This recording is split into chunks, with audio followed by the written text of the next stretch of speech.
Assalamu alaikum. Dear student, in our previous video, we learned that all cryptogams reproduce by spore formation. Their reproductive organ cannot be seen. That is why they are called as cryptogams. Cryptos means hidden, gams means reproductive organ. So their reproductive organ cannot be seen. That is why they are called as cryptogams. Now see the phanerogams. Plants which have special structure for reproduction and produce seeds are called phanerogams. After the process of reproduction, seeds are formed, which contain the embryo and stored food. This stored food in the seed is used for germination of seeds. In initial stages during the germination, and the food stored in embryo means food stored in dicotyledon is used. In initial stages there is no leaves, that is why photosynthesis cannot be performed. There is no root, that is why nutrition cannot be absorbed from soil. That is why in the seed, in the embryo, the food store is used in this stage. Depending upon whether seeds are enclosed in a fruit or not, phanerogams are classified into two groups, gymnosperms and angiosperm.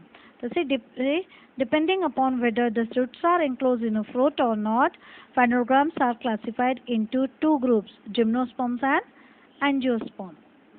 See the gymnosperm. Gymnosperms have a naked seeds. Angiosperm have a covered seed. The main difference is that gymnosperms have a naked seed, angiosperms have a covered seed. See the gymnosperm in detail. Gymnos means naked, sperms means seed. Seeds of this plant do not have a natural covering. That is, this plant do not form a fruit and are therefore called as gymnosperms.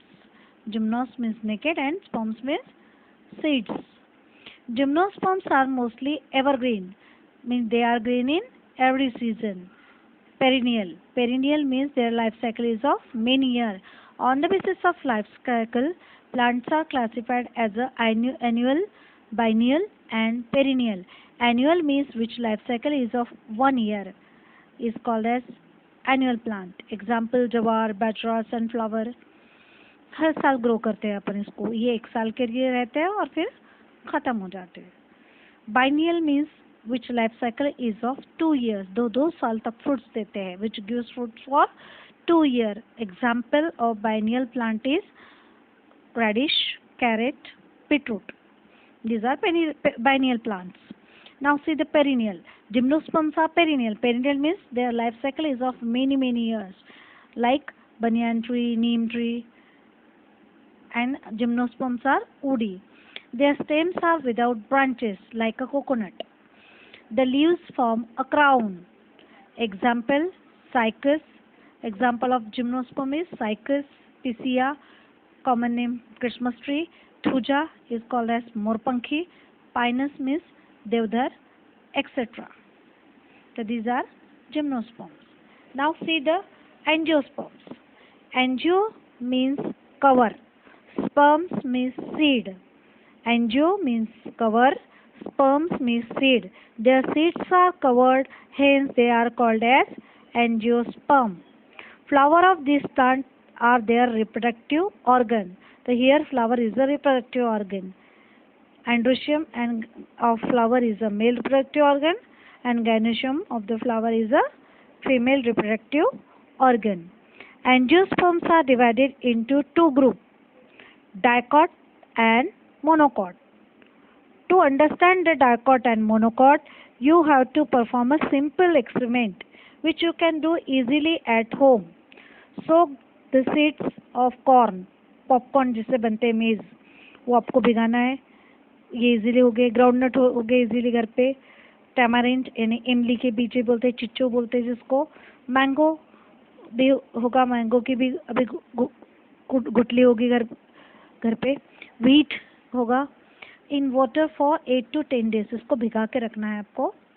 8 to 10 hours. Sorry, not 8 to 10 days. For 8 to 10 hours.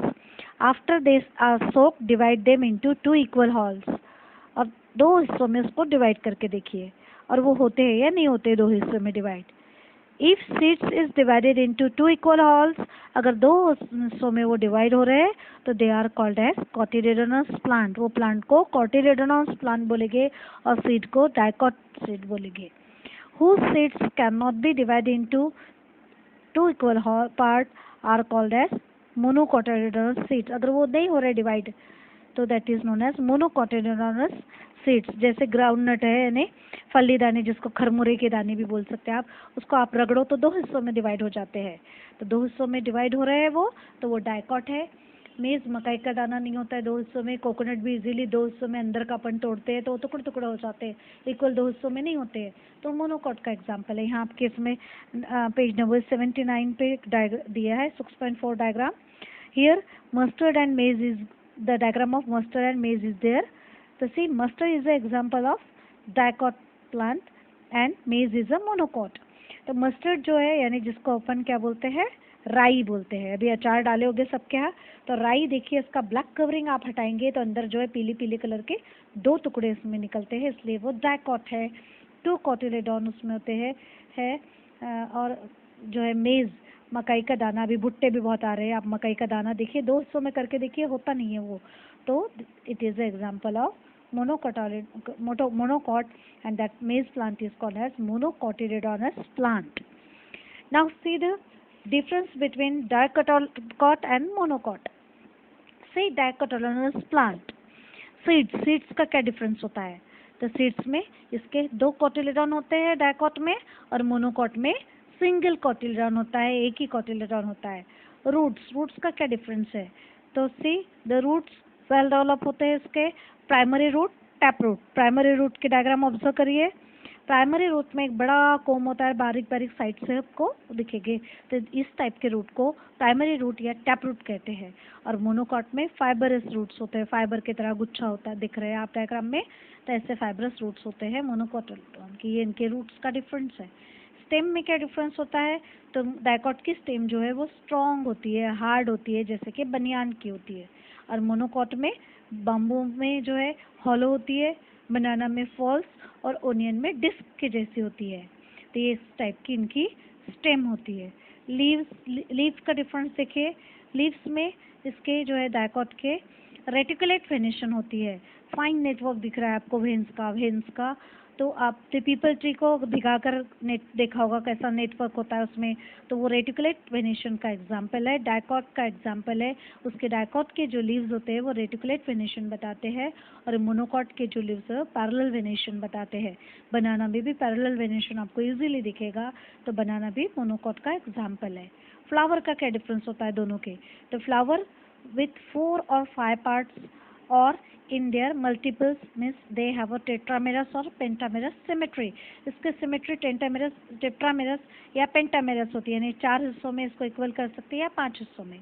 और monocot को की symmetry जो होती है वो 3 parts में इसको divide कर सकते हैं, और इसकी ट्राइमेरस सिमेट्री, ट्राई मीन्स 3 ट्राइमेरस सिमेट्री होती है इसकी मोनोकॉट की। तो ये हुआ उसके फ्लावर का डिफरेंस। सीड का डिफरेंस, रूट का, स्टेम का, लीफ का, फ्लावर का, ये अपन ने डिफरेंस देखा है डाइकॉट का और मोनोकॉट का। तो here this lesson is completed. Learn difference between monocot and dicot and try to solve the exercise। We will discuss the exercise in next video. Till then, keep reading. Allah Hafiz.